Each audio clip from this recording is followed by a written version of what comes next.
ఒకరోజు ఉదయం మా అమ్మ నన్ను కొట్టింది. ఎందుకు కొట్టిందో తెలుసా? నేను అన్నం తిన్నందుకు.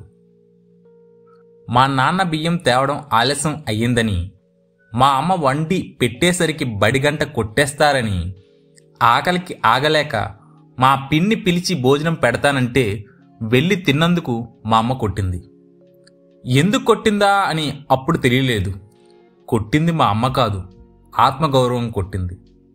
తిండి లేకపోవడం పేదరికం, ఆత్మగౌరవం లేకపోవడం దరిద్రం.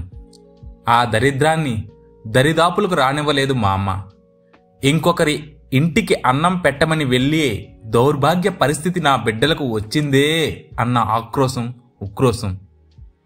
అంతే కదా, అందుకే కదా కొట్టింది. పేదరికానికి కోపం ఎక్కువే సుమా. ఏడుస్తున్న నన్ను మా నాన్న దగ్గర తీసుకుని ఒక మాట చెప్పాడు. నేనెక్కువ చదువుకోలేదు నాన్న, కానీ ఒక మాట చెప్తాను, ఎప్పటికీ గుర్తుపెట్టుకో అన్నాడు. ఆహారం లేకపోతే మనిషి 18 రోజులు బ్రతకగలడట. అందుకని 17 రోజులు ఓపిక పడితే ఏమో 18వ రోజు మనకు భూమి మీద నూకలు దొరకవచ్చేమో అన్నాడు. అది నాకు పాఠంలా అనిపించింది. మా నాన్న నాకు బడిపంతుల్లా కనిపించారు. బ్రతుకు పాఠశాలలో నేర్చుకున్న పాఠాలే నన్ను నిరంతరం నడిపించే మార్గదర్శకాలయ్యాయి.